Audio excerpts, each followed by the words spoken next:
This happened about 2 weeks ago. I work as a night shift nurse at a busy city hospital. Normally, I'm used to the sounds of machines and footsteps. But that night was different. I had my coffee and felt ready for whatever came my way. On my first night, I stepped into room 307 and met a man lying in bed. He looked pale and had dark circles under his eyes. He was mumbling to himself. I thought it was just the meds. I did my rounds, but I noticed the shadows near his bed. They felt thicker, almost alive. As the week went on, other nurses talked about him. They chatted about his whispers and his conversations with his invisible friends. Sometimes I heard laughter coming from his room. It made me feel uneasy. I looked back at room 307 during my rounds. The air was colder near the door. I tried to shrug it off, but my heart raced. One night, I went to room 307, and he was gone. The bed was empty, but a chill ran down my spine. It felt like something was still lingering there. Laughter echoed in the hall, sharper this time. I walked out quickly, trying to convince myself it was nothing. But I couldn't shake the feeling that something was off. The cold spots became more frequent. I felt chills as I walked the long halls. The lights flickered over me, and I stood still, wondering if it was just the old wiring. I tried to focus on my duties, telling myself it was just my tired mind playing tricks. Then the laughter came back. This time, it was more mocking. I felt a shiver run down my spine as I passed room 307 again. My legs felt heavy, like they didn't want to move. I could almost hear whispers asking me to come inside. I was scared. But I fought the urge. Maybe it was still in my head. I thought I saw a shadow move near the room, but when I turned, there was nothing. I took a deep breath, wishing for the night to end. I started to doubt my sanity. I knew the hospital could be overwhelming, but this felt wrong. It felt like the building was watching me. With every round, I felt the weight of something dark. Then I heard it again, clearer this time. "Why won't you stay with us?" I froze. It was right behind me. Nobody was there. My heart raced, and panic washed over me. Were the other nurses right? Was there something in room 307 I couldn't see? I turned and ran back to the nurses' station. I didn't say anything to my coworkers. How could I explain it? I was losing it. I wanted to leave. But I knew I had a job to do. I finished my shift, trying to ignore my fear. I still don't know if that man was real or just a ghost haunting the halls. But every night, I hear the echo of that laughter. And I dread having to walk past room 307 again. It feels like it watches me, like it wants me to join those whispers. I just can't shake that feeling. The next night came, and I felt completely drained. I tried to keep busy, pushing my dread aside as I clocked in. I was determined to approach the shift like any other. But the moment I stepped onto the floor, the weight of something unnatural pressed down on me. During my rounds, I noticed that the nurses were unusually quiet. I caught snippets of their conversations, hushed whispers about room 307 again. It made my stomach clench. I didn't want to hear what they had to say. Instead, I focused on checking the charts and taking vitals. Each time I passed room 307, I felt the air grow colder and thicker. Then, a new nurse came on shift. Her name was Jenny. She was fresh out of nursing school and seemed keen to make an impression. I caught her eye and tried to smile, but we both knew what lingered in the air. She approached me, her expression bright yet cautious. "Have you heard anything about 307? I swallowed hard but managed a nod. "Yeah, some strange stuff has been happening. But I don't believe it. It's just a hospital." Jenny's eyes widened a bit. I felt something weird when I walked past earlier. Like, a wave of sadness. "It's hard to explain," she said, glancing nervously at the room. And I've been hearing weird sounds coming from there. I should have told her to drop it, but curiosity got the better of me. What kind of sounds? She hesitated, looking towards the room. Laughter, mostly. But it's like they were mocking something. Or someone. My heart sank. I needed to leave the subject behind. Just, keep your distance if you can. As my shift continued, the unease wrapped around me like a cold blanket. I kept stealing glances at room 307.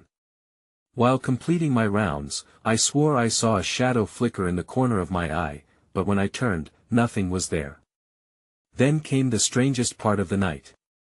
Just as I was passing the break room, Jenny called me in. You have to see this, she said breathlessly. I felt a twinge of fear as we entered together. On the table lay a personal item, a small child's toy, one of those little plastic figures, bright blue and green. It looked out of place. I picked it up, a sense of dread washing over me. Where did this come from? I asked. Jenny shrugged, her face pale. It was here when I came in. I swear I'd have noticed. I held it tightly, trying to shake the sense of foreboding. This isn't good. I wanted to toss it in the trash, but something stopped me. A voice inside me whispered about how important it might be. Suddenly, we both heard it. Laughter, clear and loud, echoing down the hallway. It felt like ice running through my veins. Just as I turned towards the noise, the lights flickered wildly, illuminating room 307. A knot formed in my throat. We should go, I stammered. But then I looked down at the toy in my hand, and everything felt heavy. What was it doing here? That's when I saw it. A shadow at the end of the hall, just outside room 307. I wanted to run, but my feet wouldn't move as it lingered there, watching. Before I could react, the shadow moved, a swift, dark blur slipping into room 307. I glanced at Jenny, her eyes wide with terror. We shouldn't go in there, she whispered, her voice trembling. I realized that even though fear clawed at me, a part of me was drawn to the unknown. I took a shaky breath and stepped closer to the door. We need to check it out, I said, not fully believing my own words. I could feel the toy, now heavy in my grip, as if it had come alive with energy. Are you serious? Jenny looked at me like I'd lost my mind. It was a reasonable response. I was seconds from changing my mind when a soft giggle floated out from room 307. It was playful and carefree, an unsettling contrast to the silence of the hallway. Every instinct screamed for me to turn back, but something held me in place. With a trembling hand, I pushed the door open. The air inside felt colder, almost suffocating. The lights flickered again, revealing the room's stark white walls, empty except for the bed and a tangle of shadows pooling in the corners. There was no patient there. Just the bed, neatly made but somehow ominous. See? There's nothing here. Jenny's whisper was barely a breath, but I could tell she wanted to pull me back. I couldn't let go of the toy, though, feeling like it was somehow part of this mystery. Then I noticed something on the floor beside the bed. A series of small footprints, like those made by a child. The stark contrast of seeing a toy and now footprints sent a wave of revulsion coursing through me. Whose are these? I muttered, unable to draw my eyes away. Suddenly, Jenny gasped. Look! She pointed at the window. I squinted, and just for a brief moment, I saw the reflection of a small figure, a child, maybe, standing outside, watching us. Before I could say anything, the door behind us slammed shut with a deafening thud. I whipped around, my heart racing. I began, but Jenny was already pulling at the doorknob, panic rising on her face. It won't open. She shouted, shaking it harder. I pounded on the door, my breathing growing frantic. Let us out. I yelled, but the only response was another round of the mocking laughter that echoed in my ears, the same sound we had heard before. Then the lights flickered out completely, leaving us engulfed in darkness. I could feel the shadows closing in, thick and alive, swirling around us. "What is happening?" I shouted, my voice trembling. In the darkness, I thought I heard breathing soft, rhythmic, almost like a lullaby. It made my skin crawl. I turned back toward the bed, panic clouding my judgment. The toy felt scorching hot in my hand. "Jenny, we need to find a way out now," I cried, aware that we were both trapped in room 307 with whatever haunted its empty space. Just then, the laughter returned, echoing louder than before. It felt suffocating, mocking our fear. I felt the urge to flee, but something kept me rooted to the spot. That s when something touched my shoulder. I spun around, heart in my throat, only to find myself staring into the glowing eyes of a small figure in the dark. I froze. What had I awakened? I couldn't breathe. The figure before me was small, maybe 4 or 5 years old, with wild hair and skin that shimmered like glass in the faint light. Its eyes were wide and curious, almost innocent, but there was something hollow in that innocence that sent a chill down my spine. "Help me," it whispered, its voice soft but commanding. The words tangled in my throat, mixing with confusion and fear. I wanted to run, to grab Jenny and burst through the door, but I was frozen. "Who are you?" I managed to squeak out, my voice barely a whisper. The figure only stared back at me. Jenny's frantic pulling at the door stirred me out of my trance. "Megan! What is happening?" Her voice was frantic and sharp, bringing me a measure of clarity. I turned back to the figure. "Where is your mom?" I asked, fighting to keep my voice steady. The little one took a step closer, the shadows seeming to part as it moved. "They're all gone," it said, that same eerie calmness spreading. "You have to play with me." "Play?" Panic surged through me again. "We can't. We need to get out of here." As if sensing my desperation, the child suddenly giggled again. The sound only heightened my dread, and before I could process what was happening, the shadows began to stretch, reaching toward us like fingers grasping at the light. "Stop!" I yelled. I wanted to scream for help, but it felt like a joke in this suffocating darkness. I grabbed Jenny's arm. "We have to fight through." But before we could move, I felt a force, cold and heavy, pushing us backward toward the bed. The figures of shadowy children began to swirl around us, their outlines indistinct but their intent clear. They wanted us to stay. "Megan! The toy!" Jenny shouted, suddenly sounding more determined. I looked down and realized the toy, a simple wooden block, was glowing, pulsating with a strange warm light that felt almost alive. "Give it to them," she urged. "Maybe it will help."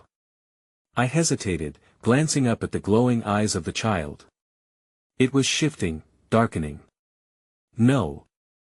I can't," I yelled, feeling panic grip my insides again. But as the shadows closed in tighter, enclosing us in their icy breath, I knew we were out of options. "Okay," I shouted, "but you have to let us go." I held the toy high above my head. "You want this? You can have it." For a moment, everything went still. The giggling faded, and the shadows paused, as if they were considering my offer. I could feel Jenny's hand tighten around mine, her fear still palpable but joining mine in determination. That s when I saw it, a flicker of light far beyond the darkness. It wasn't in the room, it was beyond the wall, pulsing like a heartbeat. As if drawn by the light, the shadow children began to retreat, but the little figure remained. "Play with me," it insisted again, softer now, almost pleading. "Playtime is over," I shouted defiantly, pushing the block toward the shadow. "If you want this, you have to let us out." In that tense moment, I realized something fundamental. A terrifying connection was forming between the toy and the strange entity. They were bound in ways I hadn't understood. But before I could solve the puzzle, the door swung open with a deafening creak, flooding the room with light. As we staggered back, the small figure melded into the shadows, disappearing like sand slipping through my fingers. We bolted toward the door, but even as we escaped, panic whispered inside me, something had awoken in that room, and the night was far from over. Jenny and I stumbled into the hallway, breathless and trembling. The lights flickered above us, casting unsettling shadows that seemed to dance along the walls. "What just happened?" she gasped, still clutching my arm. Her eyes were wide and wild, mirroring the chaos inside me. I don't know," I stammered. "But that kid, it wasn't just a kid, Jenny. It felt wrong." We rushed away from that room, desperate to put distance between us and the haunting vision. I could hear my heart pounding in my ears, drowning out the sounds of the hospital. We turned a corner, and I skidded to a halt, my breath hitching in my throat. The hallway stretched longer than it should have, overcrowded by what seemed like endless doors. Each door loomed ominously, and an overwhelming sense of dread flooded back. "Do you think we should tell someone?" Jenny asked hesitantly. "Who would believe us?" I replied, looking over my shoulder as if the shadows might follow. "We need to get out of here now." As we walked, I felt an inexplicable pull toward one of the doors, slightly ajar. A thin sliver of light spilled out, casting a beacon in the darkened hallway. "What's in there?" Jenny asked, her gaze drifting towards it. "Maybe it's just another supply room," I suggested, but my voice was hollow.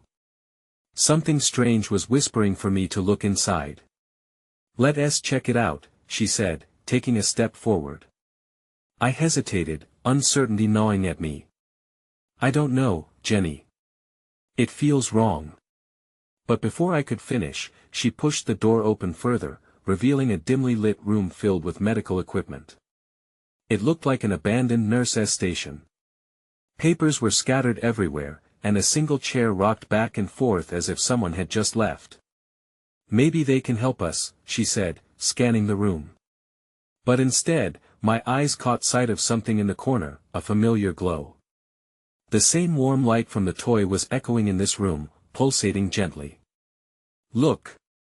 I shouted, pointing at a small wooden block sitting on the edge of the desk, glowing with an unsettling energy. "That's just like before." I could finish speaking, a soft giggle echoed through the room. My blood ran cold.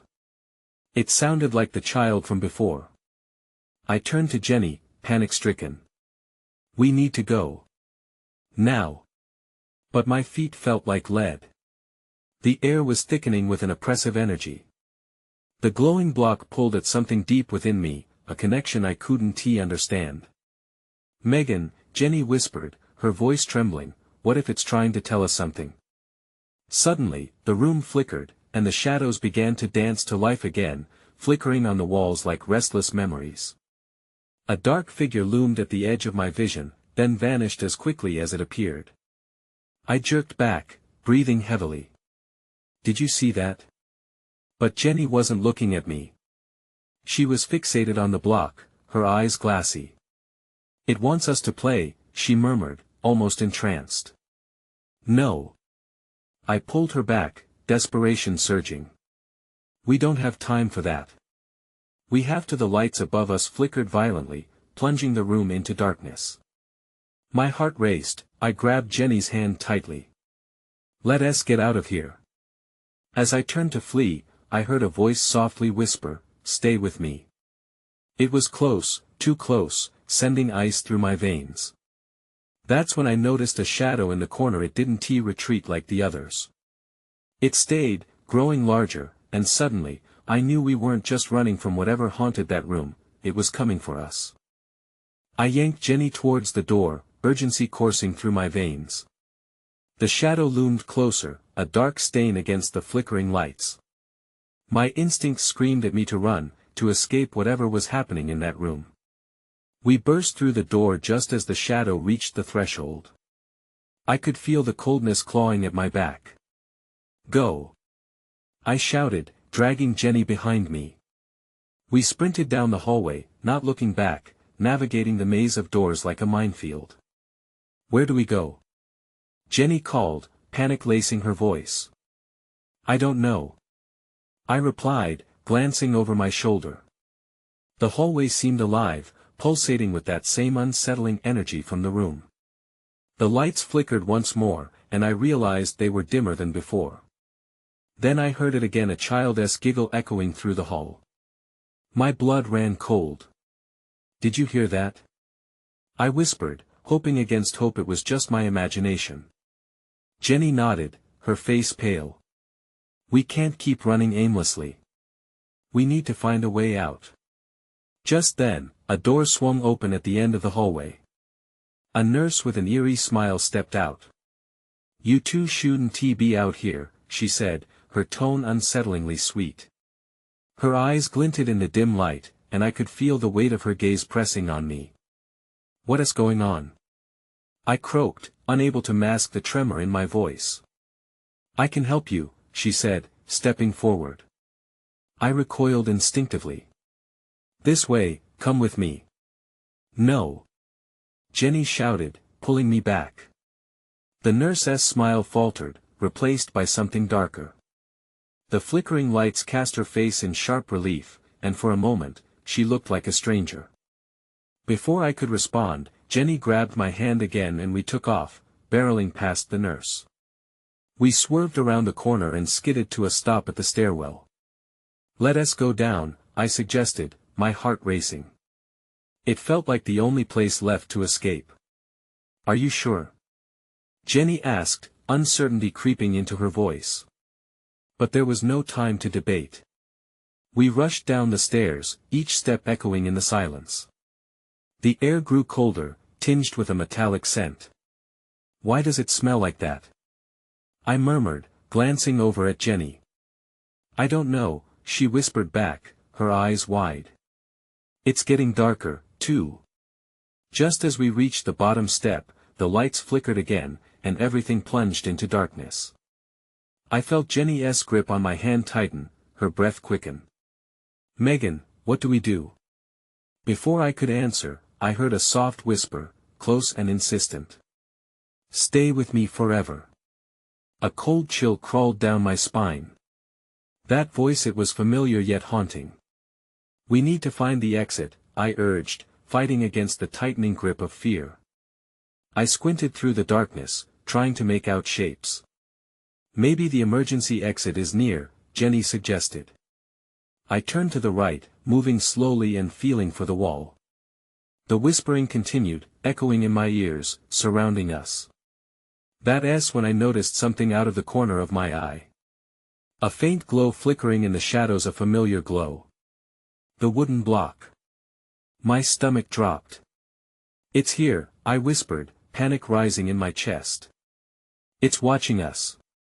Just as I turned back to Jenny, the shadows shifted, and I found myself face to face with the same dark figure from the abandoned nurse's station.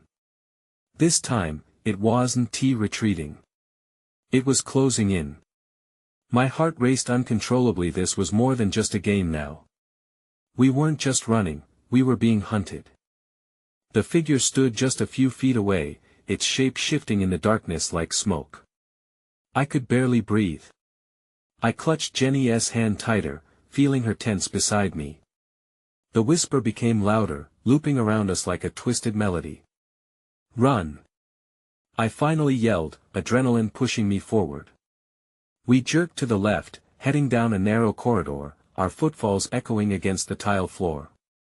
I squinted in the dark, searching for anything that resembled an exit. Where are we going? Jenny panted, her voice trembling. I don't know. I shouted back, my mind racing. Just keep moving. The corridor twisted and turned, leading us deeper into the heart of the building. The air felt thick, pressing down on us as if the walls were closing in. Suddenly, I caught a glimpse of something bright, a flicker of light coming from a door slightly ajar at the end of the hallway. There. I pointed. Let's check there. I pulled Jenny toward the door, but as we neared it, the temperature dropped sharply, sending icy spikes through my veins. The closer we got, the more I could hear that childish giggle again, clearer this time, like it was coming from the room itself. No. I shook my head, backing away. "We can't go in there." But Jenny's eyes were fixed on the light, her expression a mixture of curiosity and fear. "Megan, what if there's a way out? Or maybe it's a trap?" I replied, panic lacing my tone. A shiver ran down my spine, not just from the cold but from the growing dread. Just as I was about to pull her back, the door swung open wider, revealing a dimly lit room with flickering fluorescent lights. I hesitated, my instincts shouting at me to turn back. "Jenny, wait." But she stepped forward, her need to find a way out overpowering her fear. "I need to see," she said, and before I could stop her, she was gone, swallowed by the darkness of the room. "Jenny!" I called, stepping to the edge of the doorway. "Get back here." I looked inside, and the sight made my stomach churn. The room was filled with scattered toys, eerie and out of place, their surfaces coated in dust. In the center, a small wooden block lay flipped over, just like the one in the hallway, with the same faint glow around it. The giggling continued, and somewhere, a soft voice called out, "Come play." I took a shaky breath, my mind racing. There was something not right about this room. I felt the darkness pressing closer, and the giggles echoed like taunts. "Jenny!" A shadow moved inside, and I instinctively stepped back, bumping into something solid. My heart dropped as I turned to find the dark figure looming behind me. It was too close. Panic surged through me like a jolt of electricity. I had to act. "Jenny!" I shouted again, hoping she would hear me over the noise, over the whispers blending with the haunting laughter. "We need to leave. Now." But just as I turned back toward the room, the lights flickered violently. Everything went dark again. My breath hitched in my throat. Then everything shifted. The quiet laughter had stopped, replaced by a chilling silence. And in that moment of clarity, I realized something terrifying. It's playing with us. My heart raced. This wasn't just a game anymore, we were tangled in something much darker, and time was running out. As the darkness wrapped around me, I felt disoriented. My body screamed for movement, but my instincts told me to stay alert. I strained my ears against the silence waiting, fearing the unknown. "Jenny!" I whispered, the name escaping my lips like a prayer. The stillness felt heavy, as if the air itself was holding its breath. I stepped further into the room, feeling the cold floor beneath my feet. Suddenly, the fluorescent lights buzzed back to life.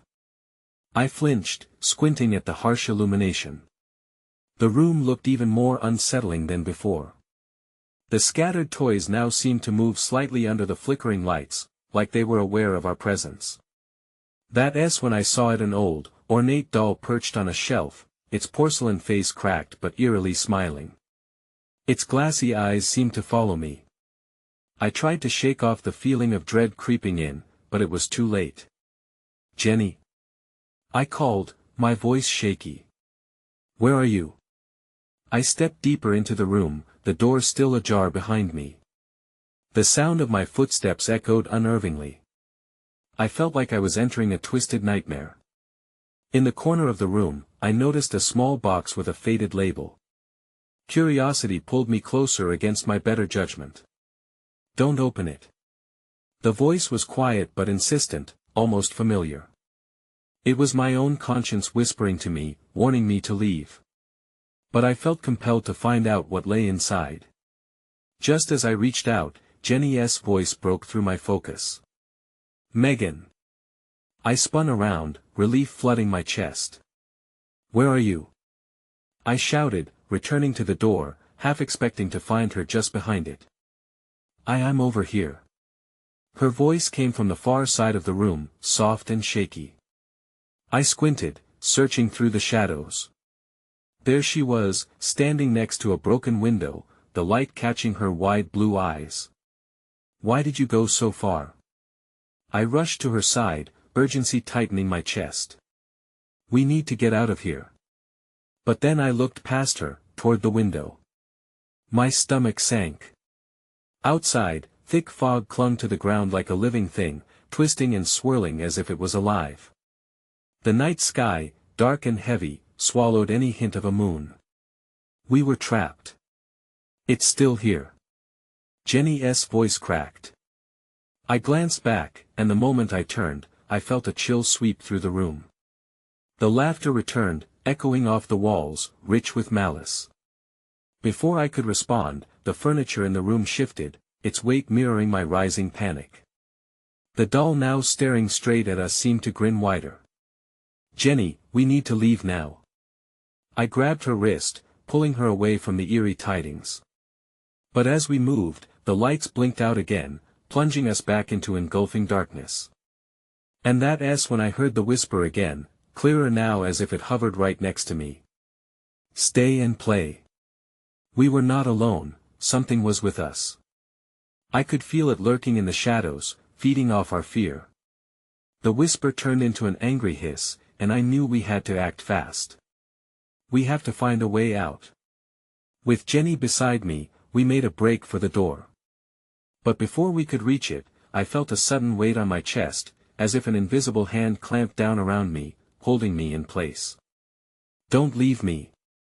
Jenny cried, fighting against the unseen force.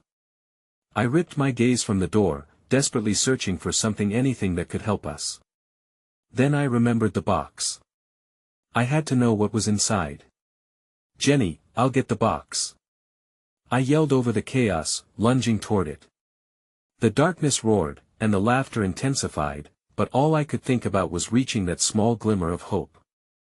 As my fingers brushed the wood of the box, I felt a surge of electricity. "Megan, don't!" Jenny warned, but the tug of that moment was too strong. In that instant, I understood, deep down, that whatever was in that box could be our only chance. But as I lifted the lid, a dreadful realization hit me: I was about to uncover a secret that should have stayed hidden. As the lid creaked open, a musty smell hit me like a wave. My heart raced, and the laughter faded into an unsettling silence. I peered inside the box, half expecting the worst. What I saw made my stomach churn. Old photographs, yellowed and curling at the edges, lay scattered within. Each image showed a different child, their faces frozen in time, some smiling, others with an expression I couldn't quite place. As my fingers brushed against one of the photos, a jolt of energy shot through me. It sent goosebumps racing down my arms. "Megan, close it."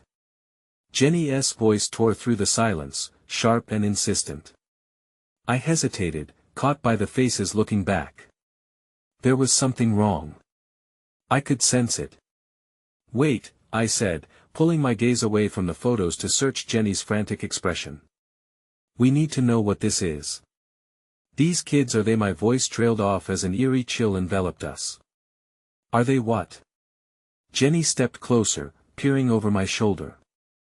"What are you seeing?" The moment she looked, the lights flickered back to life, revealing the room's full horror. I yanked back from the box, but not fast enough.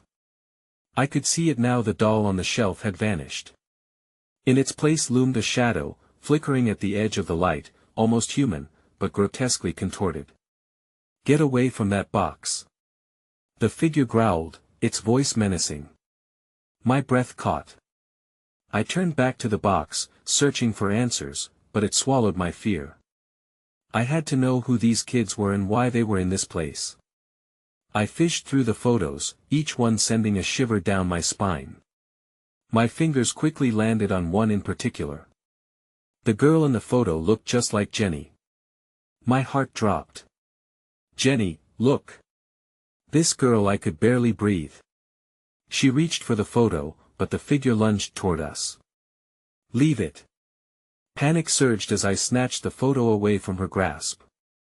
I squinted, frantic to see if it really was her double, but I could feel the space around us shifting. Shadows twisted, and the darkness deepened, crawling forward. It felt alive, hungry. Suddenly, the floor trembled beneath us, making us stagger. "Megan, we need to get out now!" Jenny screamed. That urgency sent a jolt through me as I shoved the photo into my pocket. "This way!" I yanked on her hand, turning back to find the door. But it was gone. Just a flat wall where it used to be. The shadows thickened around us, and the laughter returned, rising in pitch. I felt trapped not only physically but in this web of memories and horrors. "Jenny, help me. We have to backtrack, maybe we can find another way out." With panic clawing at my throat, I faced the figure, ready to fight. But then I heard it again, the whisper, softer this time yet primal. "Stay and play." A surge of adrenaline propelled me. "Not today," I yelled, pulling Jenny as we darted toward a corner that seemed to ebb with darkness, almost as if the shadows were whispering an invitation. But just as I reached the cold wall, it seemed to ripple, and a doorway appeared, flickering in and out like a dying light. "We have to go." I pushed Jenny ahead of me. My heart raced as I glanced back. The figure lunged forward. Just as it reached for us, we stumbled through the threshold. The darkness swallowed it whole. We tumbled into the next room, breathless and wild-eyed. We needed answers fast. But all that awaited us was more unsettling silence. And I couldn't shake the feeling that whatever was in that box was just the beginning. I gasped for air as we entered the next room. My heart pounded in my chest, each beat echoing the chaos we had just fled. The bright fluorescent lights overhead flickered relentlessly, casting long shadows that made the corners of the room seem alive. I pressed my back against the wall, trying to gather my flailing thoughts. "Where are we?" Jenny panted, searching the room. I could see the lines of fear etched across her face, mirroring my own emotions. "I don't know," I stammered, trying to catch my breath. "But we have to figure something out." As I scanned the space, the room looked like an old storage area. Stacks of boxes, some marked with faded labels, sat haphazardly around. Old hospital equipment lay in disarray, as if it had been abandoned long ago. But it was the desk in the middle of the room that caught my eye. Papers were strewn across it, and an unsettling sense of familiarity washed over me as I approached. "Look at this," I said, pulling a stack of documents toward me. As I flipped through them, I felt my stomach knot. They were reports, patient records from the hospital. But they were dated decades ago. Each one detailed peculiar occurrences, unexplained incidents linked to room 307. Every report mentioned children, shadows, and laughter. An overwhelming sense of dread washed over me. "Do you see this?" I asked Jenny, my voice tremulous. "This stuff is, it's all linked back to that room." Jenny moved to my side, glancing over my shoulder. "What do we do? We can't just stay here." Before I could respond, a sound echoed beyond the door we had just come through, a soft giggling that sent chills down my spine. I glanced at Jenny, and I could see the realization wash over her face. "They're still here," she whispered, eyes wide. "Not for long," I said, a surge of determination rising within me. "We need to find a way back to the main staircase. If we can make it out of this wing." But just as I finished my thought, a shadow flickered over the doorway, a dark figure moving with unnatural speed. I felt the weight of fear pressing against my chest again, suffocating and immense. "They know where we are," I muttered, grabbing Jenny's arm. "We have to go." We dashed toward the far side of the room, frantically searching for any exit. The laughter grew louder, echoing against the walls, weaving its sinister melody into the air. "Over there!" Jenny cried, pointing to a door on the far side, slightly ajar. We hurried toward it, but as we approached, the air turned icy. The shadows danced menacingly along the walls, reaching toward us. I could feel an ominous force pushing back against my every step. "Come on!" I shouted, willing my feet to move forward. Just as we reached the door, it slammed shut in front of us. A dark figure loomed beyond the glass window, its features shifting. "Stay with us," it whispered, its voice a haunting echo that sent goosebumps running down my arms. "Don't listen," I shouted, yanking on the door handle, but it was locked tight. My mind raced, scrambling for an alternative. Then I remembered the photo, the girl who looked exactly like Jenny. I think they want to trap us here, I muttered. They use fear, get us to play along. We have to break that connection somehow. Jenny looked torn, caught between dread and the compulsion to fight back. What do we do? Maybe the box. I thought back to that brief moment of clarity I had while looking at the photos. It had something to do with them. It's the only clue we have. But we can't go back. She protested, eyes wide. Then we need to find another way. There has to be a window, a back entrance, something. As the shadows clawed at the door, our determination surged. We can't give in. Remember, they are afraid of the light, I recalled, gripping Jenny's wrist tightly. We turned and dashed toward the far end of the room, where a set of windows stood.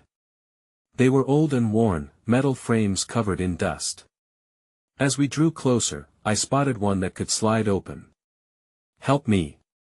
I yelled, and Jenny rushed to my side. Together, we pulled at the window with all our strength. It creaked ominously.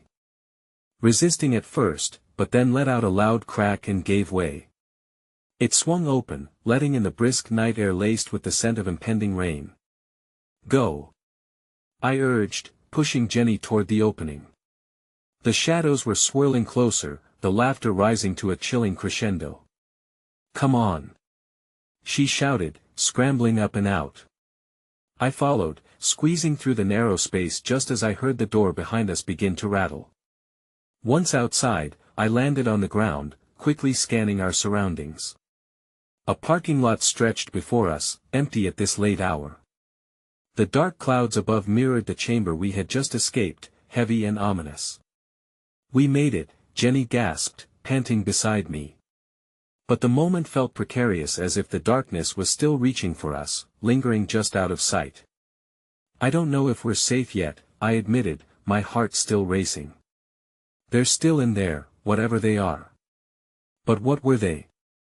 Jenny pressed, her expression shifting from fear to confusion. I wanted to answer, but that would mean having a clear understanding myself. Instead, I threw a glance back at the building. I don't know, but I think there's more to uncover. We need to alert the authorities, maybe find someone to investigate. The laughter still echoed faintly in my mind. As we made our way toward the nearest exit, I couldn't shake the feeling that the room didn't just want to keep us trapped, it wanted to keep those memories, those dark whispers, alive. I held my breath, knowing I'd never forget the looks on those children's faces in the photographs drawn to light yet forever bound to darkness. The rest of the story is still out there, I said softly, glancing at Jenny. But deep down, I knew the secrets of room 307 wouldn't let us go so easily.